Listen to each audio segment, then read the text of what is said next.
Hi everyone, my name is Jason, and welcome back to my YouTube channel, Poof Poof Reads, where I talk about the books I've read, the books I'm reading, and the books I want to read. Today I just wanted to do a book haul, and this is the biggest book haul that I have ever done. I have 27 books that I want to talk to you about.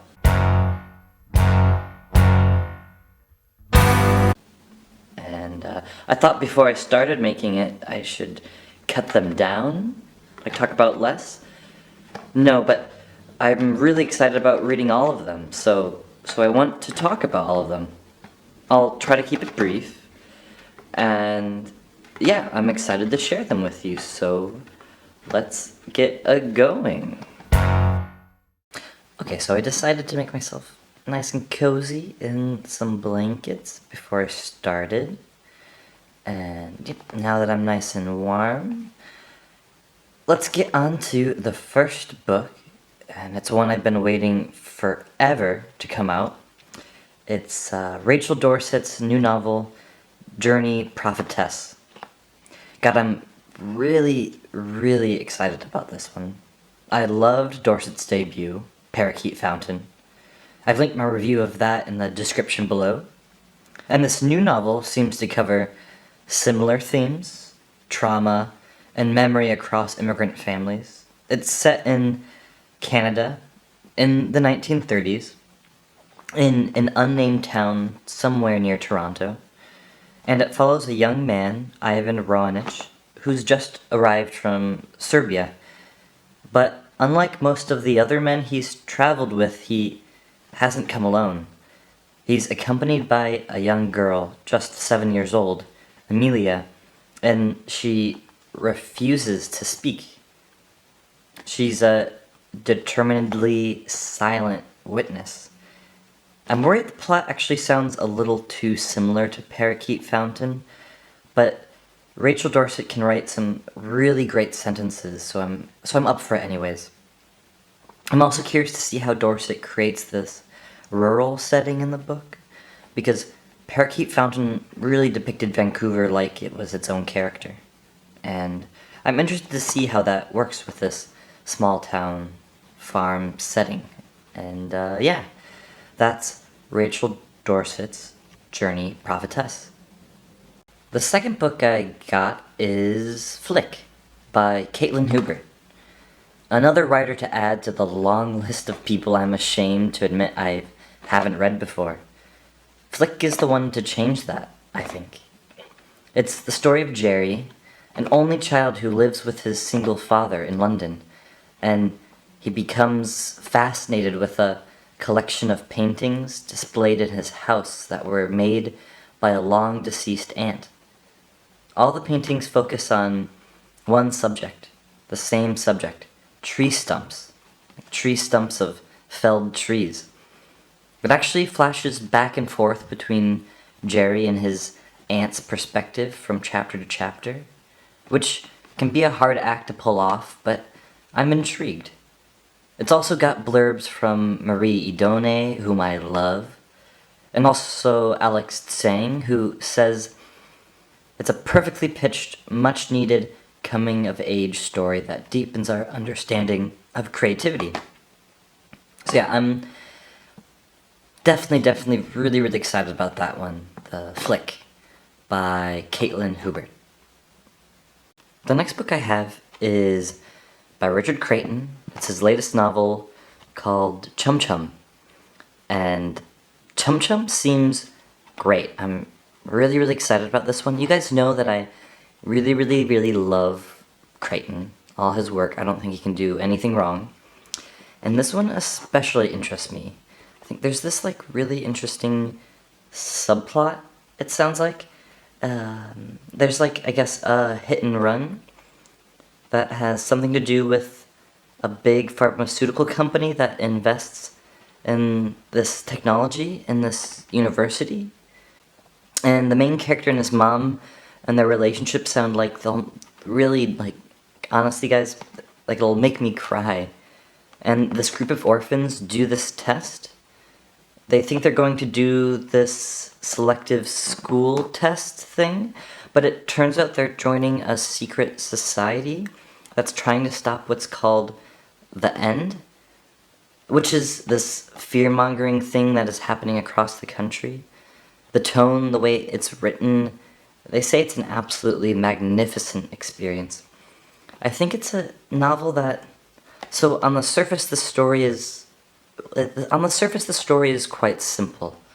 It's about a mother and daughter in early 1950s in the United States, shortly after the country's independence, and it's about them both trying to find a suitable partner for the daughter and that quest, meeting a number of families along the way, looking at the various social and political turmoil in Vermont at the time, looking at the multi-ethnic groups in that part of the country. And I love a big family saga, so I get so excited to see family trees printed at the beginning of the book. I love that this description of this book, which is great, by the way, it's a great description. The story of a father and a son, and the father had a very difficult life. And let's see. And yeah, they're following the people they're following from her perspective and also as how she's being stalked by demonic spirits, and I'm sure it's going to be violence, and it's the kind of story that makes me, and sort of like a wealthy central patriarch, and their varied lives. I remember there's like a headstrong businessman that gets into a lot of trouble, and the social reformer who, so all sorts of different experiences in genre storytelling, but in this, using distinctive, looking at American history and American society through the lens called the gap of time in her retelling, and it was an absolutely, so this book is her retelling, so it'll be really interesting and fun to see what she comes up with. And all of their introductions of these authors writing about paying tribute to these authors of the past, and I just really love this sort of continuation when you can see how some of our greatest modern writers were really influenced by writers of the writers past, and these are just the books. These books are just so beautiful. They're beautiful books, and there's a whole series of them that they just put out, and these are just, I think it's just wonderful. I think it's just so wonderful. And it's a nonfiction book, actually, and it's called Dull by Michael Dennett. And next is a debut novel called Solving, and it's been published in, I think things are going wrong in her life. Her husband sleeps a lot, and it feels like their carriage is breaking up, and she has an otter. So it's a novel about modern takes on modern writers, on life, but I believe it's written in a semi-comic way as well. So I'm excited. I'm really excited. It's a book of short stories from Norway, and it's Slowly Peeling. And I think many of them are semi-autobiographical, but then others are slightly surreal, and I really like when short story collections have a mixture of piles like this, so that we who live there, so I think it depicts a side of English life, the other side, or this side, but I really loved, and this is the story of a young mother whose daughter goes whistling for 4 days, but when she comes back she is much changed. Her daughter, the mother won't talk about the daughter won't about what happened to her when she was whistling. I talked about this novel at the beginning of the year, as one of the most anticipated of the year, and it's about it feels like she's led many, many different lives with different people, and how one person can contain many different aspects to their identity. I just need to interrupt this all for a moment because I was trying to edit the video and I don't know.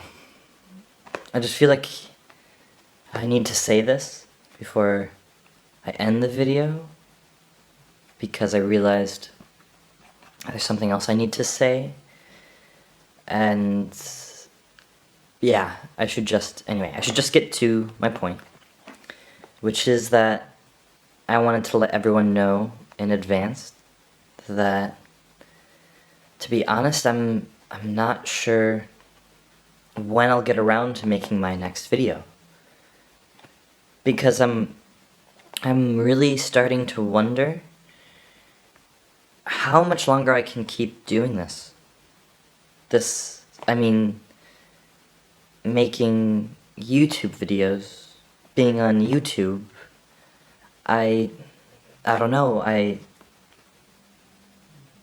just trying to be transparent with you guys here, because, yeah, I feel I owe you all that. You guys have been such great community for me, and anyway, I just feel like I should be transparent, and yeah, the thing is, to be honest, I'm just tired. I'm really feeling just so exhausted. There are some things happening in my life right now that, I don't know, I don't feel comfortable sharing the details, but it's been a challenge to keep this up for the past few months. I'm having to force myself, really, really force myself to sit down and record these videos, and it's not joyful like it was in the beginning, and it's taking the joy out of reading for me, just sucking it out, which obviously isn't the point of this whole thing. It's just that, the pressure. I'm feeling it when I choose the books I'm going to read. When I read the books, it doesn't feel good. And I've been forcing myself to keep on going because I do love what booktube has given to me. I mean, really, guys, making these YouTube videos has brought me so much community. I've been able to connect with so many people. I've gotten close to a lot of people in the community, and I'm not saying that doesn't matter to me anymore, but I don't know, call it what you want, pressure, reading fatigue. Yeah, I just want to let everyone know I'm taking a break. Not sure how long yet, but I just need to take care of myself for a moment.